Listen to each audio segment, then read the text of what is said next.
खुलुमबाय बे समाव आङो नोंथांमोननि गेजेराव मोनसे गोदान भिडिअ लानानै फैबावबाय। नोंथांमोना भिडिअखौ फारियै जोबजासिम नायलांदो। सेथियाव लानानै फैदों मैया थांनाय 22 मार्च समबारखालि बिसायख'थि आय'गआ फोसावना होदों दि बिसायख'थि जानो गोनां रायजोफोराव भट होनाया जागायनायनि 72 घन्टा सिगांसिम बाइक रेलि खालामनो मोननाय नङा। बिसायख'थि आय'गनि फोरमायनाय बायदिब्ला बेफोरबायदि बाइक रेलिया भटारफोरखौ सिगिनो थाखाय खालामनाय जायो होननानै बुंथिलाङो।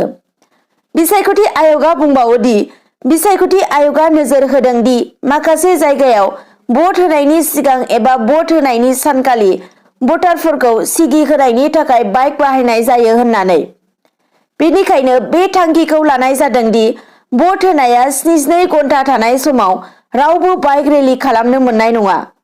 मख'जाथाव दि आसामनि गिबि खोलोबनि बिसायख'थिया 27 मार्च खालि जागायजेनगोन। दानिया फैबावदो गुबुन नैथि खौराङाव। चिरां जिल्लानि बिजनीआव मोब्लिब बिफाननि लांगोना मोखाङाव बिजनीनि रायजो राजाफोरा बांसिनै फैनाय मोब्लिब बिलनि बेरेखा धरना हाबाफारि लादों। रायजोफोरा खौरांगिरिफोरनि सिगाङाव फोरमायनाय बायदिब्ला मोब्लिबनि बांसिन फैनाय बिलआ रायजोफोरखौ गोबां जेंनायाव खोख्लैदों।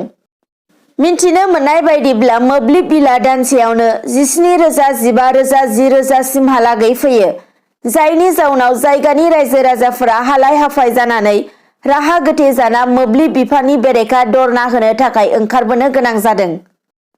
लोगोसे बिथांमोना खौरांगिरिफोरनि सिगाङाव मोब्लिब बिफाननि मावख'गिरिफोरनि सायाव अजद होनानै बुङो दि फैबाय थानाय समाव जाहाथे मावख'गिरि बिथांमोना थि बिलखौ होयो आरो बे बांद्रायनाय मोब्लिब बिलनि सायाव गोख्रोङै नायबिजिरो।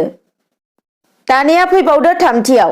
हादरनि दाब दाब रायजोफोराव कर'ना जिउसानि साग्लोबनाया थाद'नाय गैयै गोसारनो हमदों। बेखौ नोजोर होनानै खायसे रायजोफोरा बे समाव फिन लकडाउन होनायजों लोगोसे फरायसालिफोरखौ बन्द' खालामना दोनदों। बेबायदि समावनो आसामाव फिन कर'ना जिउसा साग्लोबनायजों सासे सुबुंनि जिउ खहा जादों। रुंसारि जानाय सुबुंखौ 50 बोसोर बैसोनि होननानै मिथिनो मोन्दों। रुंसारि जानाय सुबुंखौ काछार जिल्लानि दयारपुर गामिनि थागिबि होननानै मिथिनो मोन्दों। गुबुन फारसेथिं बे समाव कर'ना जिउसानि साग्लोबनाया रायजोआव बांबोनायखौ नोजोर होनानै सांग्रां थानो थाखाय सोरखारा खावलायदों। लोगोसेनो मास्क गाननायनि बिथिङावबो बिथोन होदों। गुबुन फारसेथिं मिन्थिनो मोननाय बायदिब्ला महाराष्ट्र रायजोआव बांसिनै दासान्दि कर'ना जिउसानि साग्लोबनाया बांसिनै गोसारनो हमदों आरो बे समावनो गोबां बलिउडनि फावखुंगुरफोरखौबो कर'ना जिउसाजों साग्लोबजानाय खौरांखौ मोननो हादों। बे समाव बलिउडनि राइजिं सुपारस्टार कार्तिक आर्यानआ कर'ना जिउसाजों साग्लोबजादों होनना मिथिनो मोन्दों। मख'नो गोनांदि फावखुंगुर कार्तिक आर्याननि देहायाव मैया थांनाय 22 मार्च खालाराव कर'ना पजिटिभ मोननो हादों। बे खौरांखौ बिथाङा गावनि इनस्टाग्राम एकाउन्टनि गेजेरजों पस्ट होनानै फोरमायदों। दानिया फैबावदो ब्रैथि खौराङाव। बुहुमनि मादावनो गोहोगोरा आमेरिका हादरनि बारग' हादरगिरि डनाल्ड ट्राम्पआ ससियेल मिडिया प्लेटफर्मआव आगान होनो थाग थियारि खालामगासिनो। बे बाराव डनाल्ड ट्राम्पआ गावनो बिगोमा महरै गंसे ससियेल मिडिया बेखेवनो थियारि खालामदों। मुलुगनां निउज चेनेलनि गेजेरजों मोगा-मोगि हाबाफारि लानायनि गेजेरजों डनाल्ड ट्राम्प बिथाङा बे बाथ्राखौ फोरमायना होदों। मख'नो गोनांदि थांनाय 6 जानुवारि 2021 मायथाइयाव आमेरिकायाव केपिटल हिंसायारि जाथायखौ लानानै डनाल्ड ट्राम्पनि सायाव दायनिगिरिखौ जाबसिनना होनाय जादोंमोन। बिनि उनावनो social media platform Twitter, Facebook, Instagram, YouTube बायदिफोराव डनाल्ड ट्राम्पखौ बोखारनाय जादोंमोन। दानिया फैबावदो बाथि खौराङाव। मैया थांनाय 22 मार्च समबारखालि भारतनि नखर मन्त्रि अमित शाहआ अदालगुरियाव फैनानै 69 नं अदालगुरि बियाबनि इउपिपिएल बिजेपि एजिपि गोरोबलायनाय हान्जानि बिजाथि गबिन्द चन्द्र बसुमतारीनि जानानै मोनसे गेदेर सुबुं गौमा बिसायख'थिनि फोसावदिं मेलाव बाहागो लाफैदों। अदालगुरिनि नोलोबारि गेलेग्रा फोथाराव खुंनाय बे सुबुं गौमा मेलाव इउपिपिएल बिजेपि राजखान्थियारि दोलोनि रोजा रोजा मददगिरि रायजो राजाफोरा लोब लोब बाहागो लाफैदों। मिन्थिनो मोननाय बायदिब्ला 64 नं फानेरि बियाबनि बिजेपिनि बिजाथि बिस्वजित दैमारी, अदालगुरि बियाबनि इउपिपिएल बिजाथि गबिन्द चन्द्र बसुमतारीनि जानानै फोसावनाय मेलाव गाहाय आलासि महरै बाहागो लाना भारतनि नखर मन्त्रि अमित शाहआ बिजेपि आरो लोगो हान्जा दोलोनि सोरखारखौ आसामाव फिन खनसे सोरखाराव लाबोफिननो रायजो राजाखौ खावलायदों। दानिया फैबावदो दथियाव। चिरां जिल्ला बेंगिरि अफिसार गौतम तालुकदार बिथाङा 3 नं सिडली बियाबनि गासै बिजाथिफोर आरो चिरां जिल्लानि खौरांगिरिफोरखौ लानानै मैया थांनाय 22 मार्च समबारखालि चिरां जिल्लानि जिल्ला मावख'नि नब्लाङाव फैबाय थानाय आसाम बिधानसभा बिसायख'थिजों सोमोन्दो थानाय माखासे गोनांथार आयदाफोरनि सायाव गुवारै सावरायलायदों। बे सावरायनायनि गेजेरजों बिथाङा फोरमायना होबावो दि चिरां जिल्ला 3 नं सिडली बियाबाव गासै मोन 40टा फोथारावल' बिसायख'थि फोसावदिंनाय मेल हाबाफारि लानो थाखाय सोरखारनिफ्राय बिथोन होनाय जादों आरो बिनिख्रुइ बांसिन जायगाफोराव बिसायख'थि फोसावदिं मेल खुंनो होनाय नङा। लोगोसे बिजाथिजों गासै गंब्रैल' मटरखौ खारफाहोनाय जागोन होननानै बिथाङा बुंथिलाङो। दानिया फैदो स्निथि खौराङाव। रायजोआव बिधानसभा बिसायख'थिया 27 मार्चनिफ्राय मोनथाम खोलोबाव खुंजागोन। बेनि थाखाय थागथियारि जाबाय आसाम बिसायख'थि आय'गा।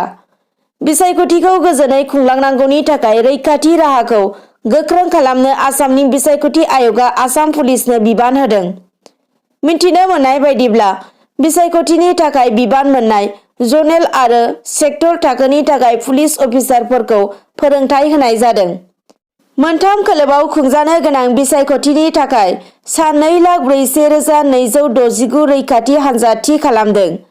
रायजोनिफ्राय 33,530 भट सेन्टारनि गंफ्रोमबो सेन्टाराव सासे हाथियार गोनां पुलिस बिबानगिरिजों लोगोसे 4 जवान थिसननाय जागोन होनना मिथिनो मोन्दों।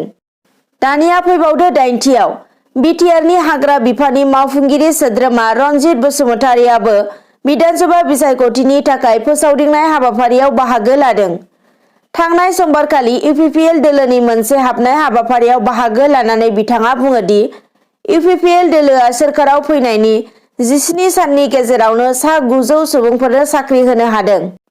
लोगोसे बिथाङा बुंबावो दि बिपिएफ दोलोआ थांनाय 17 बोसोराव खालामनो हायैखौ बे खामानिखौ इउपिपिएल दोलोआ 17 सानावनो खालामनो हादोंब्ला फैबाय थानाय 5 बोसोराव मा खालामनो हागोन होननानै बिथाङा बुंथिबावो। दानिया फैबावदो गुथि खौराङाव। मैया थांनाय 22 मार्च समबारखालि श्रीरामपुर ब्लकनि बिपिएफ दोलोनि बानजायनायजों जानाय मोनसे बिसायख'थि फोसावदिंनाय मेलनि गेजेरजों माखासे बिजेपिनि मावथि सोद्रोमा आरो हेफाजाबगिरि रायजो राजाफोरा बिपिएफ दोलोआव हाबफैदों। मख'नो गोनांदि बे मेलनि गेजेरजों महाजोत दोलोनि हेफाजाबजों बिपिएफ दोलोनि टिकेट मोननाय 22 नं गसाइगाव बिधानसभा बियाबनि बिजाथि माजेन्द्र नार्जारिया बिजेपि दोलोखौ गोख्रों रावजों सोंखारिनानै बुङो दि बिजेपि दोलोआ आसामाव गुबुन गुबुन राव रायज्लायग्रा आरो गुबुन गुबुन धोरोमारिनि गेजेराव गोरोबलायनानै रायजो जाबोनाय गोजोन खौसेथियाव हाब्रु सारलानानै गोरोबनाय गैयै थासारि खालामनानै गावसोरनि राजखान्थि मुलाम्फाखौल' नागिरदों। नाथाय बे बाराव महाजोत दोलोनि हेंथायै बिसोरो खर' दिखांनो हाया होननानै बिथाङा बुंथिलाङो। दानिया फैबावदो जिथियाव जोबथारनाय खौरां। भारत हादरनि नखर मन्त्रि अमित शाहआ गावनि टुइटार एकाउन्टनि गेजेरजों फोरमायना होयो दि बोसोरफ्रोमबो हा-हु गैजायै आबादारिफोरनो 4,000 रां होनानै हेफाजाब होगोन होननानै। दिनै फुंबिलिनि खौरांफोरा बेखिनियानोसै। गोजोन्थों।